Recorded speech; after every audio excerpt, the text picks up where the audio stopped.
Welcome, KV Pamilya! Nandito po tayo ngayon sa unang-unang episode at hopefully not the last for our KVP Radiology Talks. KVP is radiology talk. KVP is radiology talks. Ano ba tong KVP Radiology Talks na to?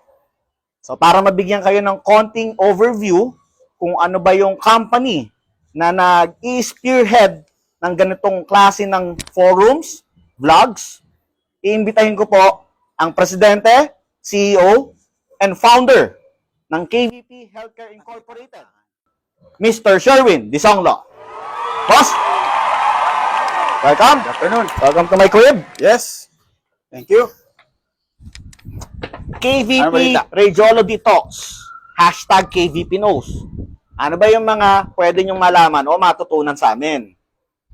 So, nandito nga po si Mr. Sherwin Disonglo para ipaliwanag ang kumpanyang magbibigay sa inyo ng impormasyon, mga dapat nyong malaman, mga hindi nyo pa nalalaman, at maaari nyo pang malaman tungkol sa aming negosyo, tungkol sa mga imaging equipment, at tungkol sa kung ano-ano pang pwede nyo malaman sa ating pong pinamagatang segment na pinamagatang KVP Radiology Talks.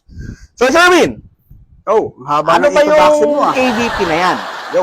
Ano ba yung, bigyan mo ako ng konting background. Ano ba yung KVP Healthcare Incorporated na to? Actually, KVP's meaning is Kilo Voltage Peak. Okay. So, it's a combination of MAS, which is my first company. MAS is a milliamperes per second. Okay. So, it's a combination of MAS and KVP. So, naisip ko lang siya na maging KVP kasi hindi nabubuo ang isang X-ray without MAS and the KVP. Okay.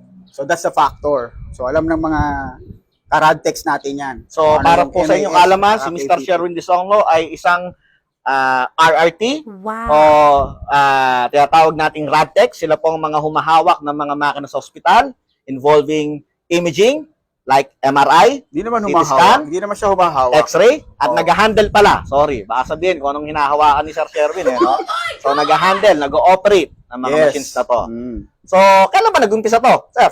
Itong company mo na to? Actually, KBP started way back 2014. Mhm.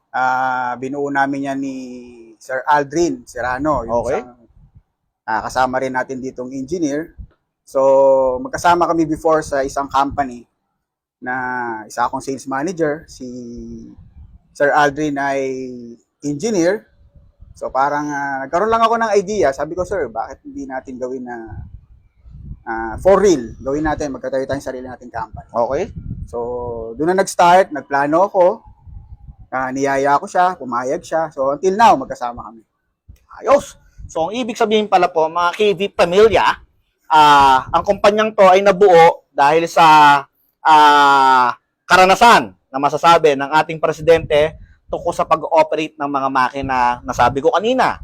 So, ngayon, ang kumpanya na to, KVP Healthcare, tama po ba, sir? Sila po ngayon ay nagbebenta, nagbibigay ng serbisyo Yes. para sa mga Actually, hospital. we're Okay. selling and servicing all medical equipment specializing imaging products. Okay. So, imaging products. So, what's the imaging products? That's a CT scan, MRI, X-ray, ultrasound, mammogram, CR machine. So, alam lahat ng mga taga-hospital siya. Yun.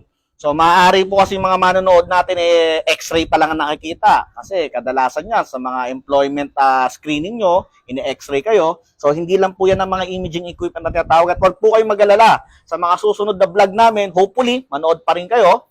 Ipapakita at paliwanag po namin sa inyo at ibang makina, iba't ibang equipment na masasabi nating under the category of imaging equipment. So, Sir Sherwin, sa 10 taon, take note, naka 10 taon na po ang kumpanya na, no?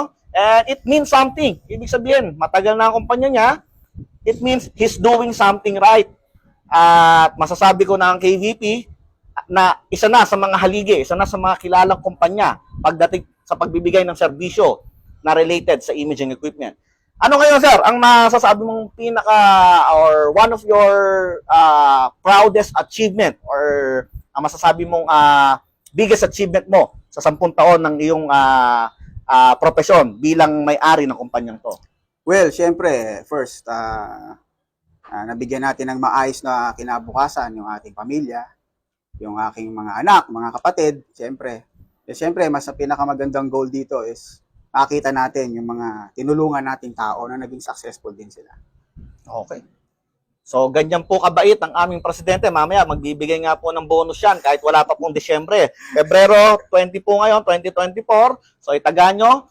Naka-record po yan. Magbibigay ng bonus ang aming boss. Mamaya-maya lamang.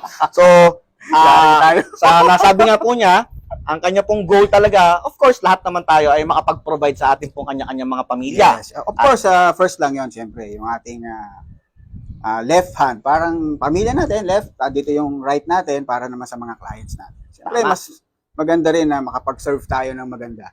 Hindi lang yung parang kumita ka lang, syempre second na yon.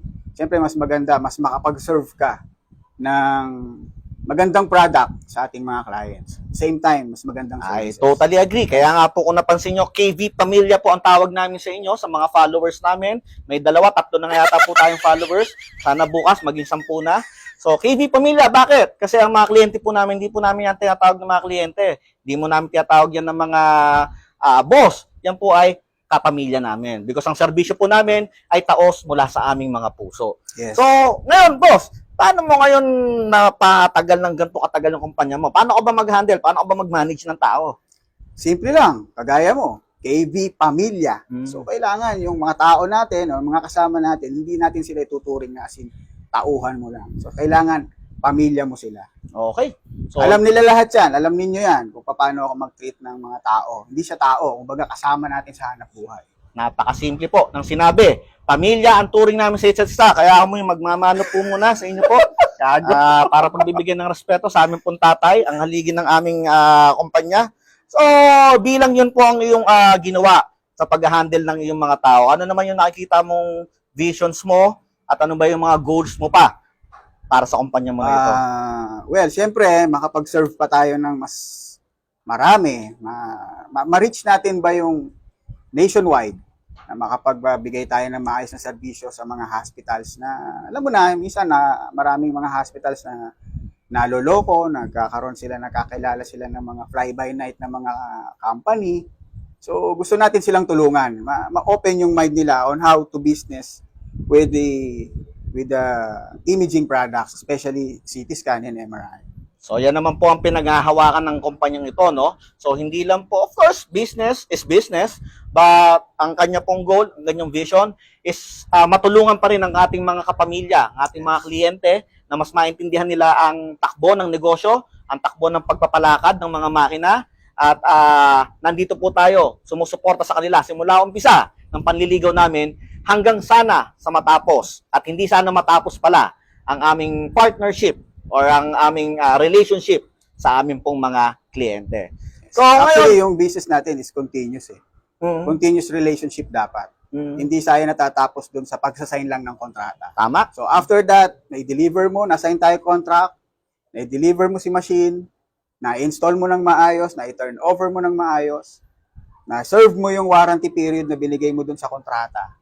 Siyempre, later on, pag maganda yung service mo, sila pa rin yun eh. Tayo pa rin yung hahanapin nila para mag-service ulit ng panibagong machine. Napakasimple pero napakalalim. Alam mong bukal sa loob, galing sa kanyang puso ang sinasabi ng ating presidente. Ngayon, nasabi mo na yan, Sir Sherwin. Ano ngayon yung, since alam natin, ang negosyo mo, hindi lang naman ito ang nag-iisang supplier na pwedeng magbigay ng ganitong serbisyo. Ano ngayon yung masasabi mong isa sa mga advantage mo sa mga nakakasama mo sa industriya? Sabi natin mga competitors natin. But take note, we are on a healthy competition strategies. So, kahit yung mga competitors natin, tinuturing pa rin natin yung pamilya yan. So, anyway, ano ba yun yung masasabi nating advantage mo para naman maintindihan ng mga ating mga tao kung bakit nag-i-stick sa'yo yung mga kliyente mo? Actually, may mga kanya-kanya kaming powers or kanya-kanyang knowledge para magbenta. So, syempre, in a different way sa akin, gusto kong magkaroon ng kakaiba. Yung ibang products, the same time, pare-parehas lang naman yung pagsaserve natin sa hospitals. Kaya nga, hindi ako sumasali sa sa GE or sa Siemens na kahit open yung kanilang market, hindi tayo sumasali dyan. So nagkaroon tayo ng isang sariling kinikerry nating brand, which is the Anke. So gusto ko lang din makipag-compete sa kanila ng pantay lang ba? Hindi natin kailangan na mas mababa tayo or mas mataas sila. So kailangan na maganda yung challenge ng market. So mas pinakamaganda diyan, ang greatest achievement mo diyan kapag nanalo ka dun sa mga leading brands. Yun ang pinakamaganda. So parang kami po, kung sa mga commercial, kami po yung brand X lagi. Yan, Kami po yung parang laging ganon. hindi nakakaputi ng mga labahan at hindi nakakatagal ng 99.9% na germs. Pero kahit brand X, masasabi ko kami po yung may X factor sa mga nandito ngayon sa industriya. Yes. So kami po ay small, medium enterprise lang, nag-uumpisa pa lang po kahit 10 taon. Pero maraming salamat sa amin pong existing na mga kapamilya, mga kliyente namin sa pagtitiwala at hopefully, mas dumami pa po. So, gagawin po natin napakabilis lang itong ating pag-uusap na to para naman po magkaroon ng ibang pagkakataon kami pa mai-share pa ang aming mga nalalaman. So, para sa panghuling salita, Mr. Sherwin, Sir, ano bang maibibigay mo ngayon sa ating mga audience? Ano masasabi mo sa kanila? Pakisuportahan lang po natin ang KVP Healthcare Incorporated. Please follow, like, and share. Magkita-kita tayo soon. Narinig nyo yun? Like, follow, and share. Okay? 1 peso per 1 like. Yan, Okay, pwede. pakisend na lang po yung mga Ay, Gcash gawin nyo. natin medyo maganda. 200 pesos per like. 200 peso per like. Baka sabihin na bumibili tayo ng boto eh. Hindi po kami ganun. Kaya natin 250. So, join aside. Maraming salamat po sa oras na ibinigay nyo sa pagpanood sa amin. At huwag po kayong mag-alala, hindi po itong unang-una na segment na maririnig nyo at manggagaling sa aming kumpanya. Maraming salamat po sa lahat at mabuhay tayong lahat hanggang gusto natin. Peace out!